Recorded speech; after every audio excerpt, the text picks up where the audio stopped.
In today's day and age, it shouldn't be surprising to see the word machine learning staring back at you. We see it everywhere, from being the top response on search engines to powering self-driving cars. But what may still surprise some is how deeply machine learning is beginning to shape modern medicine. My name is Ellie Gabriel, and I'm a third year at the Perelman School of Medicine. Today, I'll be sharing with you how we developed a novel scoring system and used machine learning to validate it to predict disease remission following surgery for functional pituitary adenomas. These tumors can profoundly impact patients' lives through hormone dysregulation. And even after surgery, predicting who will achieve remission is not always straightforward. But that's where our work comes in, to bridge clinical neurosurgery with data science, to give both patients and providers more clarity about what to expect. I'll take you step by step and discuss how to apply this framework to both your clinical practice and research endeavors. Now let's dive in. Here's a quick look at what we will be covering. We'll start with background and the clinical challenge we're trying to solve. Then I'll introduce the novel scoring system that we developed. I'll go over the patient population we studied, walk through our analysis and validation, and end with key discussion points and takeaways. Let's get started with that background now. Here's what machine learning often feels like to many people across all fields: a black box. We know it has enormous potential, and we've seen impressive results, but what actually happens inside? Data's put in, some magic occurs, and a model comes out that claims to make predictions. The how part can sometimes feel abstract or even intimidating. Let's take a look inside. Here's a closer look at the actual framework that we used, but let's make it more clinically oriented. First, we identify a problem that we're seeking to solve. We collect our input data, our patient demographics, lab values, tumor characteristics. We then process the data to identify variables and cutoff points most relevant to our outcome of interest, post-op remission.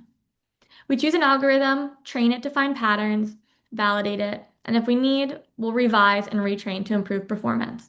And in the end, we arrive at a tangible, interpretable output, a model that can guide real clinical decisions.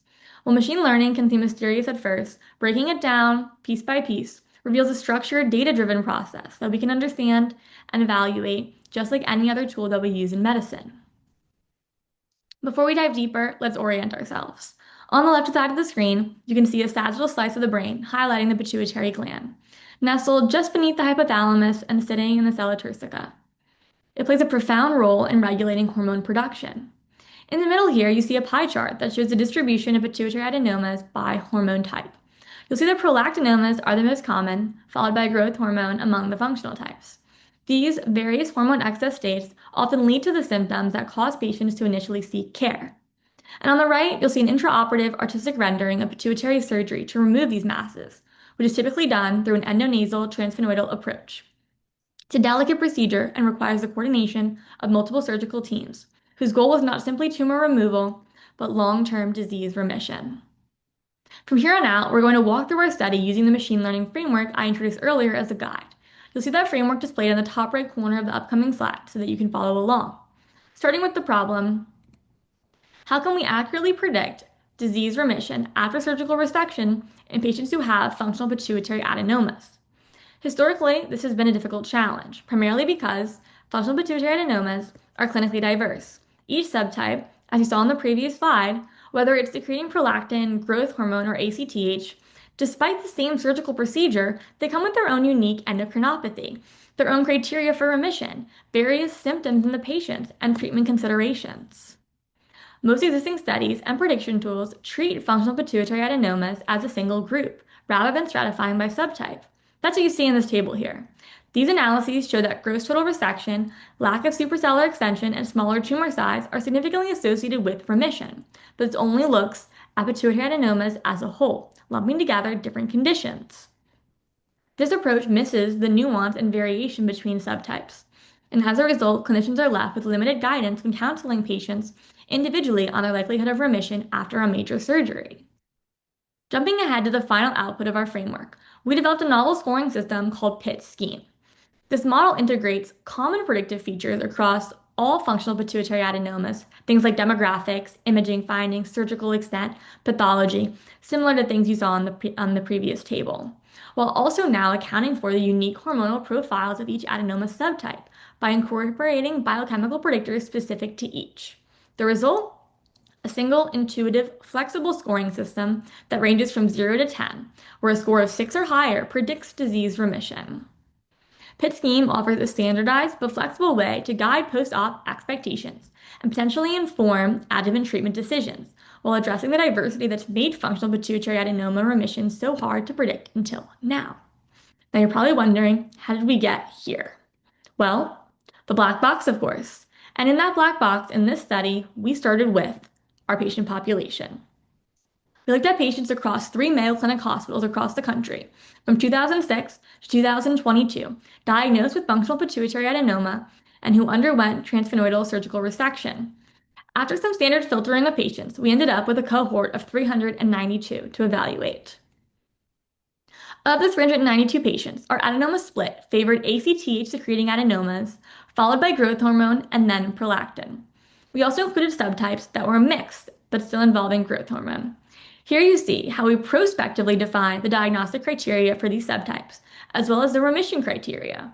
Remission is remission, but remission for an ACTH secreting adenoma requires different lab values than a prolactin secreting adenoma, and our scoring system will take that into account.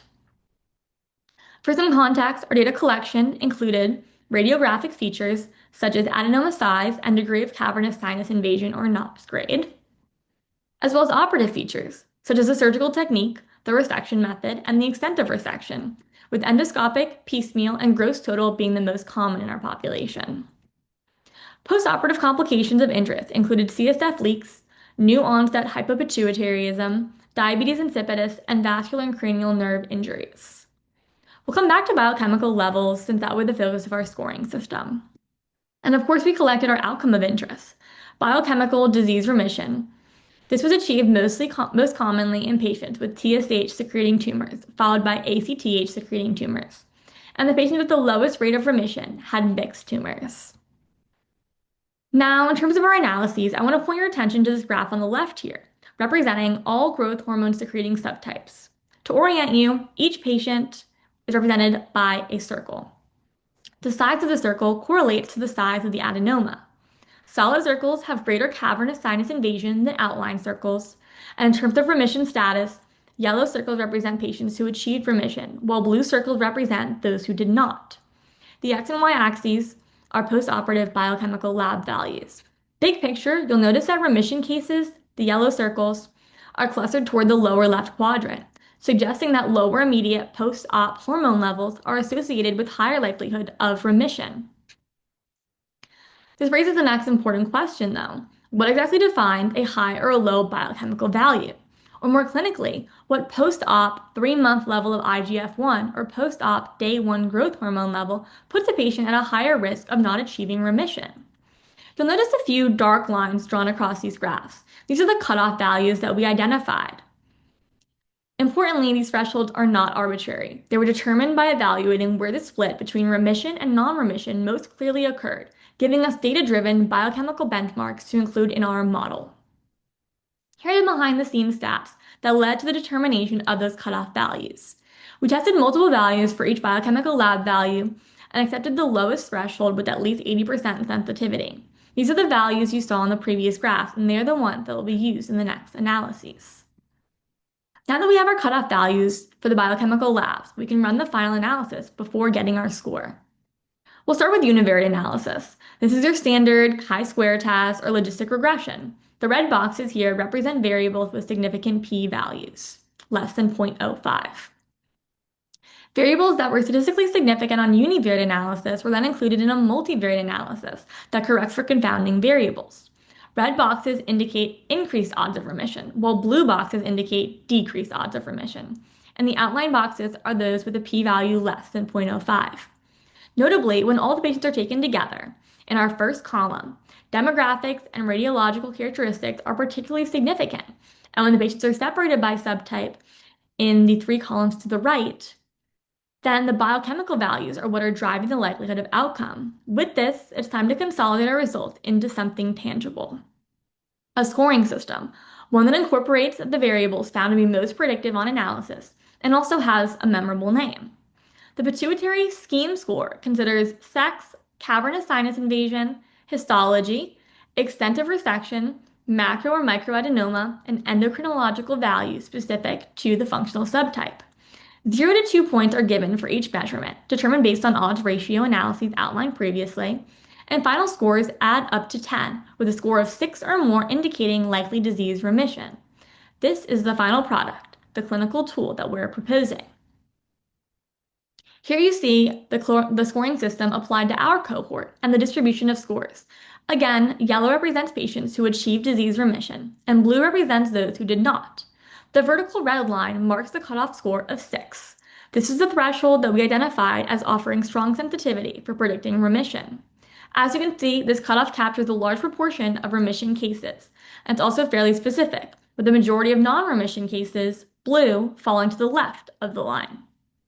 This represents our final product, a simple, interpretable clinical tool that can be used to help guide post-op counseling in patients with functional pituitary adenomas.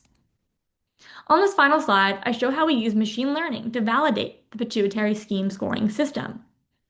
On the left, you see an ROC curve comparing multiple machine learning models, each trained on the patient variables outlined previously. You'll notice that random forests performed the best among them, with the highest area under the curve, or AUC value of 0.88, indicating strong discrimination. Just below that is a variable importance plot, showing that tumor size was the variable that was the strongest driver of prediction in that model, followed by extent of resection and sex. Now on the right, we retrained those same machine learning models, but this time we include the pituitary scheme score as an input variable alongside all the original features. You can see clearly that all the models improved, and most notably, the random forest now has an AUC of 0.97, indicating excellent performance, virtually unheard of in most modeling. And on the updated variable importance plot, you'll see that PIT scheme score emerged as the most important predictor. While PIT scheme adds meaningful predictive value to these machine learning models, the final tool we're advocating for is not the random forest. It is PIT scheme alone, an interpretable, flexible, and easy to apply in real-world practice, something you might find on the MD Calc website or in the score tab on Epic. Let's wrap up by reflecting on what our analysis and prior literature tell us about defining meaningful biochemical cutoffs. Across our full cohort, 66.6% of patients achieved post-op biochemical remission, which is consistent with previously published rates. On multivariate analysis, we found that low NOPS grade was significantly predictive of remission. In contrast, larger tumor size, male sex, and mixed histology were associated with lower remission rates. Now, when looking at biochemical thresholds by adenoma subtype, clear predictive cutoffs emerged. And these thresholds or cutoffs gave us the foundation to build the pituitary scheme score, allowing us to incorporate clinically meaningful, subtype-specific predictors into a unified model while keeping it interpretable and applicable across functional pituitary adenomas. Returning to our roadmap, this is where we went. And this is where we are headed. Thank you all for listening to my presentation today. If you would like to read more, you can check out our paper in Nature Scientific Reports.